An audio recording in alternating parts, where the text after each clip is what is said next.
Good morning and welcome. Good morning. My name is Javon Herrera. I am 15 and I'm a classical student, sophomore. And I actually do also have classes in 2 hours, so I also have to get my homework done, so that'll be fun. Oh. But okay, yeah, so to get to the pressing issue at hand, I am against these bills that are being passed, and I'm going to be straight honest with you guys. There's not too many facts I can say that has not been said already, due to the fact of being one of the last people to speak, but I would like to say a story. So, mother and father, they already have 2 kids, and an unplanned pregnancy began to occur. They did not know what to do due to the fact their financial situation could not bear another child. The father in this situation decides that he must choose life because it is what's right. And the mother would cry every night, but she knew also what she had to do. They chose life. And this is actually my story, and those were my parents. If it wasn't for them, I would not be here today. And I don't like to tell that story very often due to the fact it's very personal. But I felt like I have to say it today due to the fact that I need to show these people that we need to keep these babies alive. I didn't have a voice, but I'm so happy that my parents stood up for me. Because if it wasn't for them, I wouldn't be here. They took on me, even if they weren't planning on it, but they loved me anyway. And that means so much to me.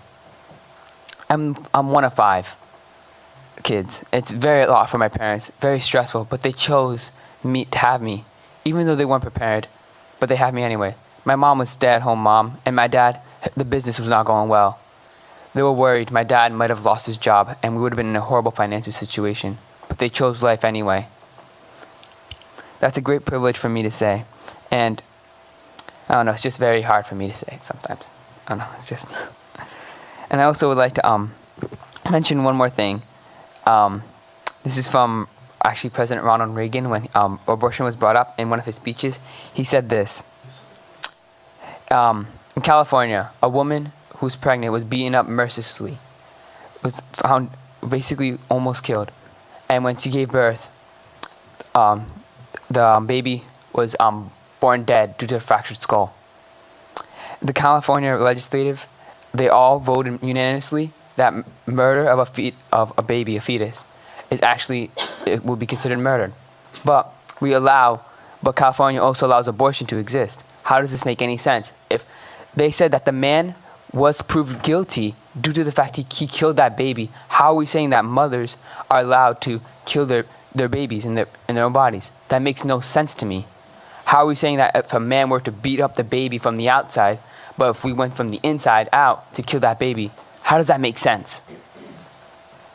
That's all I have for you guys today, and I thank you so much. Thank you very much, and thank you for staying this late. And you can definitely tell your teacher it was my fault. I don't know your teacher, but I would use me if I were you.